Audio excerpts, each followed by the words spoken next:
Hello दोस्तों। Physics की आज से पीवाई की सीरीज चालू हो रही है। इसकी आज फर्स्ट क्लास है जो कि यूज़फुल है एसएससी एंड रेलवे दोनों के लिए, जिसमें हम किसी भी क्वेश्चन की कंप्लीट डिटेल को देखेंगे और आपको कंप्लीट समझ में आएगा। फर्स्ट क्वेश्चन देखते हैं कि विपरीत दिशाओं में गतिमान दो तरंगों के व्यतिकरण से कौन सी तरंगें उत्पन्न होती हैं, यानी कि दो दो समान तरंगों के व्यतिकरण से। अब ये व्यतिकरण क्या होता है, इंटरफेरेंस क्या होता है, ये भी हम समझेंगे। तो इसका आंसर हो जाएगा ऑप्शन नंबर बी, अप्रगामी तरंगें उत्पन्न होती हैं। अब ये होता क्या है व्यतिकरण, ये समझते हैं। जैसे कि एक फ्रीक्वेंसी और एक समान आवृत्ति और समान आयाम की, जैसे एक ये और एक एक फ्रीक्वेंसी और समान आयाम की ये है। ठीक है, जब हम ये दोनों को मिक्स कर देंगे तो ये एक तो ऐसे हो जाएगी और फिर एक ये ऐसे हो जाएगी, यानी कि समान आवृत्ति व लगभग समान आयाम की दो तरंगों को एक ही दिशा में अध्यारोपण करना। इसकी दिशा कैसी होती है, सेम होती है। ठीक है, और परिणामी प्रकाश की तीव्रता में परिवर्तन आता है। ठीक है, और थॉमस यंग के द्वारा इसकी खोज की गई थी 1801 में। यह दो स्लिट द्वारा फ्रिंजों का बनना, इसे दो स्लिट द्वारा बनाया जाता है, यानी कि एक होता है ब्राइट फ्रिंज, एक होती है डार्क फ्रिंज। ये जो ब्लैक कलर की है इसे बोलते हैं डार्क फ्रिंज, और ये ग्रीन कलर की इसे बोलते हैं ब्राइट फ्रिंज। ठीक, इसकी शर्तें क्या होती हैं, ये कला संबद्ध स्रोत होते हैं। ठीक, समान आवृत्ति व तरंगदैर्घ्य होती है, प्रकाश एक वर्णी हो। एग्जाम्पल, साबुन के बुलबुले का रंगीन दिखना, ये किसके कारण होता है, व्यतिकरण के द्वारा होता है। पानी पर तेल की परत का रंगीन चमकना, ये भी किसके द्वारा होता है, व्यतिकरण के द्वारा होता है। ये दो प्रकार के होते हैं, एक होता है संपोषी, एक होता है विनाशी। संपोषी में तीव्रता अधिकतम होती है, विनाशी में तीव्रता न्यूनतम या शून्य होती है। यह प्रकाश की तरंग प्रकृति को दर्शाता है, ये किसकी दर्शाता है, प्रकाश की तरंग प्रकृति को दर्शाता है, और ऊर्जा संरक्षण के नियम पर यह आधारित है। नेक्स्ट क्वेश्चन देखते हैं।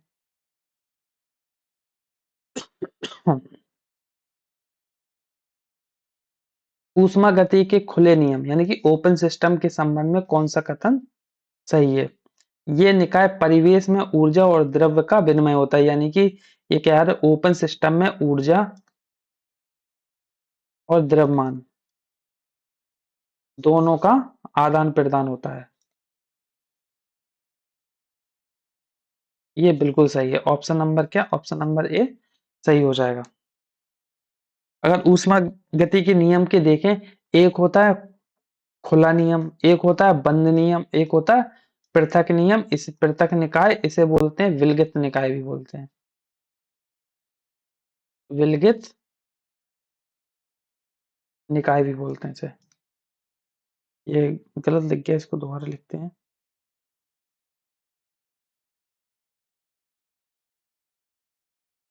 इसे कौन सा भी निकाय बोलते हैं, विलगित निकाय भी बोलते हैं। ठीक, इसमें ओपन निकाय में क्या होती है, इसमें द्रव्यमान और ऊर्जा दोनों का आदान प्रदान होता है, जैसे कार इंजन, कार इंजन और खुला कप चाय। दूसरा, बंद निकाय में इसमें केवल ऊर्जा का आदान प्रदान होता है, इसमें द्रव्यमान का आदान प्रदान नहीं होता है, जैसे प्रेशर कुकर और ढका बर्तन। और पृथक निकाय में ना तो इसमें द्रव्यमान और ना ऊर्जा, किसी का भी आदान प्रदान नहीं होता है, जैसे थर्मस फ्लेक्स और ब्रह्मांड। ठीक है, इस प्रक्रम की बात करके इसमें समतापी प्रक्रम होता है, इसमें टेम्परेचर कांस्टेंट रहता है। ठीक है, रुद्धोष्म इसमें क्यों ऊष्मा नहीं होती है, समदाबी इसमें प्रेशर स्थिर रहता है, और समायतनिक इसमें वॉल्यूम कांस्टेंट रहता है। ठीक है, इसके नियम होते हैं शून्यवा नियम, प्रथम नियम, द्वितीय नियम, तृतीय नियम। ये होते क्या है, पहली बात शून्यवा जो नियम होता है तापमान की परिभाषा को बताता है। ठीक, अब से फर्स्ट नियम, सेकंड नियम, थर्ड नियम, ये क्या होता है ये समझते हैं। फर्स्ट नियम, ऊर्जा संरक्षण का प्रथम नियम क्या बताता है ये? ठीक है, ब्रह्मांड की कुल ऊर्जा स्थिर रहती है। कैसी रहती है? ब्रह्मांड की कुल ऊर्जा स्थिर रहती है। ऊर्जा को ना तो बनाया जा सकता है और ना ही नष्ट किया जाता है। इसे एक रूप से दूसरे रूप में बदला जा सकता है। इसमें डेल्टा यू क्या बताता है? ऊर्जा परिवर्तन, क्यू ऊष्मा और डब्ल्यू कार्य को बताता है। द्वितीय नियम एंट्रोपी और ऊर्जा प्रवाह पर आधारित है। ये अव्यवस्थित है। ये क्या है? व्यवस्थित है। प्राकृतिक प्रक्रियाएं होती हैं जो हमेशा अधिक अव्यवस्था की ओर बढ़ती हैं। यहाँ की ओर बढ़ेंगी, ना कि व्यवस्थित की ओर। ये हमेशा गर्म वस्तु से ठंडी वस्तु की ओर अपने आप रहती हैं। ये गर्म है तो ये किस तरफ जाएंगी? ठंडे की तरफ जाएंगे, और कभी विपरीत नहीं बहती हैं। ठीक, ब्रह्मांड की एंट्रोपी लगातार कैसी हो रही है? बढ़ रही है, और एक अपरिवर्तनीय प्रक्रिया है। और तृतीय नियम क्या कहता है? जिसे शून्य परम शून्य तापमान या 0 केल्विन या 273.15 डिग्री सेल्सियस, एक पूर्ण क्रिस्टल की एंट्रोपी शून्य होती है। यह तापमान प्राप्त करना असंभव है। ठीक है, तापमान 0 केल्विन के करीब जाने पर एंट्रोपी 0 के करीब हो जाती है। ये इसके दो तीन नियम है। एक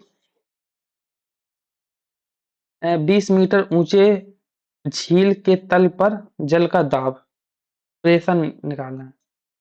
ठीक है, अब इसमें हाइट कितनी दे रखी है? 20 मीटर।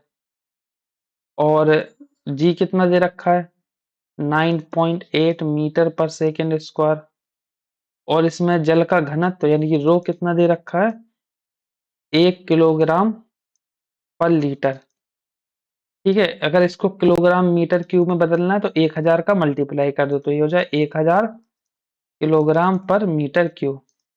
ठीक, और प्रेशर का फॉर्मूला होता है रो मल्टीप्लाई जी मल्टीप्लाई एच। यहाँ आ जाएगा 1000 मल्टीप्लाई 9.8 मल्टीप्लाई 20। एक जीरो पॉइंट से एक जीरो कट जाएगा तो हो जाएगा 2 8 16 6 2 नंबर 18 19 9 6 और ट्रिपल जीरो। इसका प्रेशर का मात्रक होता है पास्कल। ऑप्शन नंबर सी इसका सही हो जाएगा। यहाँ पे ये रखना, याद रखना है 1 किलोग्राम पर लीटर को अगर किलोग्राम पर मीटर क्यूब में चेंज करना है तो किसका 1000 का मल्टीप्लाई करेंगे, क्योंकि 1 लीटर बराबर होता है 1 लीटर बराबर क्या होता है? 1000 ग्राम होते हैं। इसको छोड़ देते हैं, इसकी कोई जरूरत नहीं है। आप तो सीधे यहाँ पे ये याद रख लें कि अगर कभी 1 किलोग्राम पर लीटर को अगर 1 किलोग्राम पर मीटर क्यूब में चेंज करना है तो 1000 का यहाँ पे मल्टीप्लाई कर देंगे, बस हो गया। नेक्स्ट क्वेश्चन देखते हैं। ऊष्मा गति के किस निकाय में निकाय एवं परिवेश या ऊर्जा द्रव्यमान का कोई विनिमय नहीं होता है? अभी बताया था ना, तो ऊर्जा और ना द्रव्यमान, दोनों का क्या आदान प्रदान नहीं होगा। किस निकाय में नहीं होगा? आइसोलेटेड या विलगित निकाय में। ऑप्शन नंबर इसका बी सही हो जाएगा। नेक्स्ट क्वेश्चन देखते हैं इसका। यानी कि साधारण सूक्ष्मदर्शी सिंपल माइक्रोस्कोप में किस प्रकार का लेंस का उपयोग किया जाता है? तो किस प्रकार का लेंस क्यों, तो इसे बोलते हैं बाई कॉनकेव लेंस का यूज किया जाता है। सिंपल माइक्रोफोन में किसका? बाई कॉनकेव लेंस का यूज किया जाता है। हम देखते हैं कि होता क्या है। एक होता है बाई कॉन्वेक्स लेंस, एक होता है बाई कॉनकेव लेंस। ठीक, परिभाषा, ये बीच में कैसा होता है? मोटा होता है। कैसा होता है? बीच में कैसा होता है? मोटा होता है, किनारों पे पतला होता है। और कई बाई कॉनकेव ये बीच में पतला होता है और किनारों में मोटा होता है। ये दोनों लेंस दोनों, ये वह लेंस दोनों ओर से उत्तल होता है, बीच में मोटा और पतला होता है। ठीक है, इसकी बनावट, वह लेंस जो दोनों ओर से अवतल होता है या धंसा हुआ होता है और बीच में पतला होता है। बाइकॉन्वेक्स लेंस का यूज करते हैं आवर्धक कांच में, कैमरा लेंस में, चश्मे या हाइपर मेट्रोपी के लेके मेट्रो मेट्रोपिया के लिए। और इसका प्रयोग बाइकॉनकेव का चश्मे में यानी कि मायोपिया के लिए, दरवाजे का पीप होल के लिए, और टेलीस्कोप गैलीलियो में यूज किया जाता है। इसका फॉर्मूला 1/f बराबर 1/b-1/u, आवर्तन क्षमता b/u और क्षमता p बराबर 1/f। इनके फॉर्मूले दोनों के सेम रहते हैं। ठीक है, उसके दो इसमें बाइकॉन्वेक्स और बाइकॉनकेव में फोकस दूरी हमेशा धनात्मक होती है दोनों में। ठीक है, इसमें बाइकॉन्वेक्स में वास्तविक उल्टा प्रतिबिंब बनता है, इसमें आभासी सीधा बनता है। ठीक है, इसका ये याद रख लेना ये कहाँ पे उपयोग किए जाते हैं। और बाइकॉन्वेक्स बनाने के लिए उत्तल लेंस का यूज किया जाता है और बाइकॉनकेव लेंस बनाने के लिए अवतल लेंस का यूज किया जाता है और इसके यूजेस, बस यही इंपॉर्टेंट है इसके। कांच में प्रिज्म द्वारा स्पेक्ट्रम का निर्माण के कारण होता है, किसके कारण होता है? परिक्षेपण, डिस्पर्सन के द्वारा होता है। कांच में प्रिज्म द्वारा स्पेक्ट्रम का निर्माण किसके द्वारा होता है? डिस्पर्सन यानी कि परिक्षेपण के द्वारा। प्रकाश का वर्ण विक्षेपण यानी कि यहाँ से आया श्वेत प्रकाश आया यहाँ से, तो ये कितने कलर में डिवाइड हो जाएगा? 7 कलर में हो जाएगा। ठीक है, सबसे कम विचलित कौन होगा? रेड। सबसे ज्यादा कौन विचलित होगा? बैगनी। ठीक, और अन्य इसके उदाहरण कौन कौन से हैं? पानी के फुब्बारे में और साबुन के बुलबुले में वर्ण विक्षेपण देखा जाता है। ठीक है, इसका ट्रिक है विबग्योर क्या है?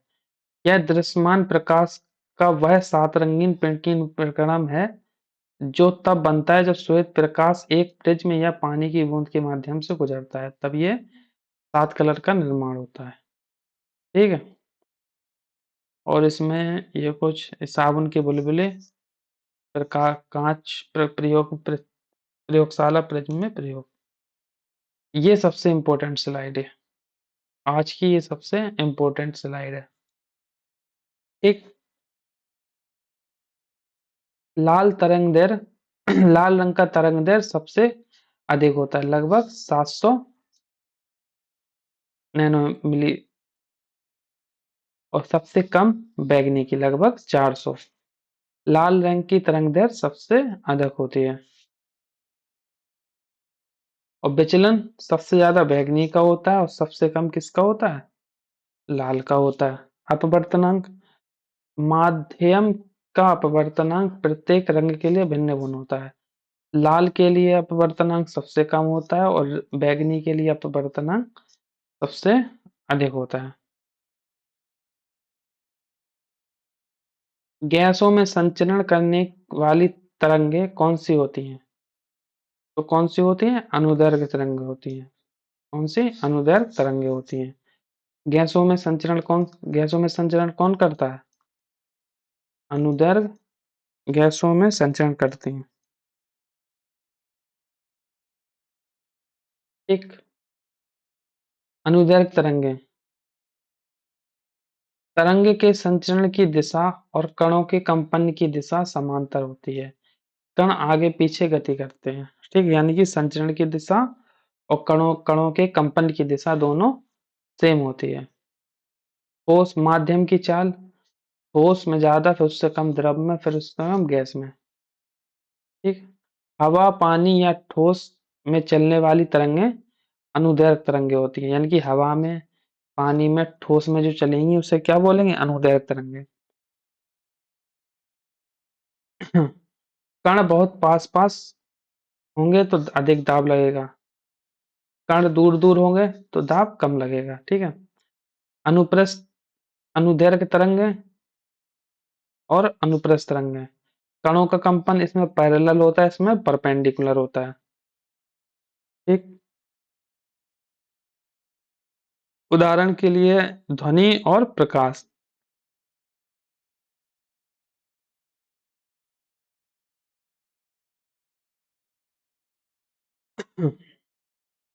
जब एक स्प्रिंग की उसकी जब एक स्प्रिंग को उसकी साम्यावस्था से संपीड़ित किया जाता है तो उसकी स्थितिज ऊर्जा क्या होगी?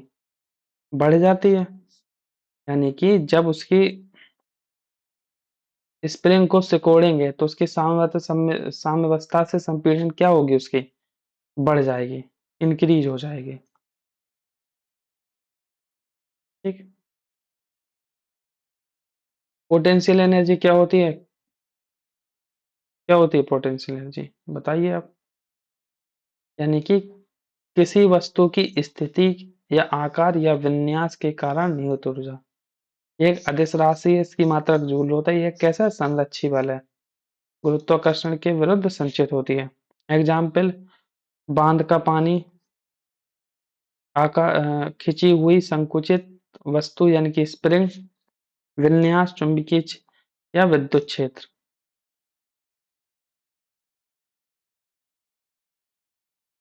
पोटेंशियल एनर्जी भी देख लेते हैं। पोटेंशियल एनर्जी की फॉर्मूला mgh, m द्रव्यमान है, h ऊंचाई है और g गुरुत्वीय त्वरण है। काइनेटिक एनर्जी का फॉर्मूला हाफ mv और m द्रव्यमान है, b वेग है और p पोटेंशियल एनर्जी है, k काइनेटिक एनर्जी है। देखो, अगर जहां यहां से छोड़ा गया, एक पिंड यहाँ से छोड़ा गया तो यहाँ पे पोटेंशियल एनर्जी अधिक होगी और काइनेटिक एनर्जी शून्य होगी। ये अंतिम बिंदु तक पहुंच गया, यानी कि यहाँ पे पोटेंशियल एनर्जी शून्य हो जाएगी और काइनेटिक एनर्जी अधिकतम हो जाएगी। नेक्स्ट क्वेश्चन देखते हैं आप। एक वस्तु को अवतल दर्पण के फोकस और ध्रुव के बीच रखा जाता है तो निर्मित प्रतिबिंब कौन सा होता है? आभासी और सीधा। फोकस और ध्रुव P के बीच रखी गई यहाँ पे वस्तु, तो क्या बनेगा? आभासी और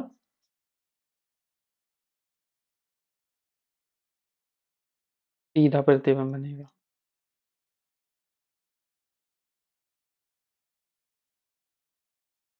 देखो, इसकी ट्रिक सबसे बढ़िया होती है कि आप यहाँ पे क्या बना लें, एक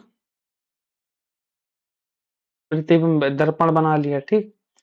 फिर यहाँ पे एक ये लाइन ड्रॉ कर दें, फिर यहाँ पे 1 1 2 3 4 5, यहाँ पे 5 पोजीशन बना ले। फिर यहाँ से अपोजिट में 1 2 3 4 5, यानी कि अगर वस्तु अनंत पे रखी है तो प्रतिबिंब बनेगा फोकस पे। अगर वस्तु अनंत और केंद्र के बीच रखी है तो प्रतिबिंब बनेगा केंद्र और फोकस के बीच में। यदि वस्तु केंद्र पर रखी है तो प्रतिबिंब भी बनेगा केंद्र पे। यदि वस्तु केंद्र और फोकस में के बीच रखी है तो प्रतिबिंब बनेगा अनंत और केंद्र के बीच। यदि वस्तु फोकस पे रखी है तो प्रतिबिंब बनेगा अनंत पे। ठीक है। जैसे जैसे वस्तु प्रतिबिंब के पास आएगी, दर्पण के पास आएगी, प्रतिबिंब छोटा बनेगा। जैसे जैसे वस्तु दर्पण से दूर जाएगी तो प्रतिबिंब हमारा बड़ा बनेगा। जब वस्तु फोकस और ध्रुव P यानी कि ये स्थिति ऊंची गई थी विमान में रखी हो तो वस्तु प्रतिबिंब अवतल दर्पण के पीछे बनेगा। कहाँ बनेगा? पीछे बनेगा। काल्पनिक आभासी सीधा वस्तु से बड़ा बनेगा।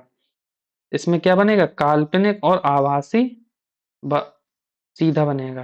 ठीक, तो ऑप्शन नंबर क्या हो जाएगा? ऑप्शन नंबर इसका सी। नेक्स्ट क्वेश्चन इसके फॉर्मूले 1/a बराबर 1/b प्लस 1/u और आवर्धन प्रतिबिंब की ऊंचाई बटे वस्तु की ऊंचाई HI/h o और -b/u। फोकस दूरी अवतल दर्पण में निगेटिव होती है, उत्तल में पॉजिटिव होती है, वस्तु की दूरी हमेशा नेगेटिव होती है। आवर्धन m वास्तविक नेगेटिव, आभासी पॉजिटिव। चिन्ह परिपाटी कैसे वर्क करती है? मुख्य अक्ष के अगर ऊपर है तो धनात्मक, अगर मुख्य अक्ष के नीचे है तो ऋणात्मक। ठीक, अगर वस्तु मुख्य अक्ष के ऊपर है तो धनात्मक चिन्ह का यूज करेंगे, अगर वस्तु मुख्य अक्ष के नीचे है तो किसका यूज करेंगे? नेगेटिव का यूज करेंगे। आज का लास्ट क्वेश्चन कि t बराबर 0 पर, ये t बराबर 0 पर 1 किलोग्राम का पिंड 100 मीटर की ऊंचाई से विराम अवस्था से मुक्त रूप से पतन शुरू करता है, यानी कि गिरना शुरू करता है। 30 सेकंड पर गतिज ऊर्जा की तुलना में 4 सेकंड में गतिज ऊर्जा क्या होगी? अधिक होगी। कैसे होगी वो हम देखते हैं। जैसे मुक्त रूप से गिरी वस्तु, ठीक है, तो b बराबर u प्लस ए टी, प्रारंभ से चलती है तो u बराबर 0, यानी कि b बराबर gt हो गया। यानी कि जितना b बढ़ेगा उतना t भी बढ़ेगा, यानी कि b अनुक्रमानुपाती हो गया t के। अगर b को बढ़ाएंगे तो t भी बढ़ेगा, अगर b को घटाएंगे तो t भी घटेगा। ठीक, और काइनेटिक एनर्जी 1/12 mv का हाफ तो कांस्टेंट है, तो अगर टी 3 सेकंड लिया है तो जी भी 3 सेकंड हो जाएगा, बी भी 3 सेकंड हो जाएगा, क्योंकि टी बढ़ेगा तो बी भी बढ़ेगा। तो काइनेटिक एनर्जी कितनी आ जाएगी? 4.5, और 4 सेकंड में ये भी वेग 4 मीटर पर सेकंड हो जाएगा, तो इसकी काइनेटिक एनर्जी क्या हो जाएगी? 8 जूल। यानी कि 3 सेकंड में काइनेटिक एनर्जी है जो 4 सेकंड की काइनेटिक एनर्जी की तुलना में कम है। यानी कि 4 सेकंड का पिंड का वेग 3 सेकंड की तुलना में अधिक होगा, इसलिए 4 सेकंड पर गतिज ऊर्जा 3 सेकंड की गतिज ऊर्जा की तुलना में अधिक होगा। तो ऑप्शन नंबर सी इसका सही हो जाएगा। तो आई होप आपको क्लास अच्छी लगी होगी। सॉरी सॉरी, आज का एक लास्ट क्वेश्चन और है। किस प्रकार की तरंग में मध्यम के कण तरंग संचरण की दिशा के समांतर होती है? पैरेलल की बात हो रही है। तो पैरेलल में क्या होती है? ऑप्शन नंबर ए, अनुदैर्घ्य तरंग। अगर परपेंडिकुलर की बात करें तो अनुप्रस्थ तरंग, अगर पैरेलल की बात करें तो अनुदैर्घ्य तरंग। आई होप आपको क्लास अच्छी लगी होगी। तो चैनल को लाइक करें, सब्सक्राइब करें। धन्यवाद।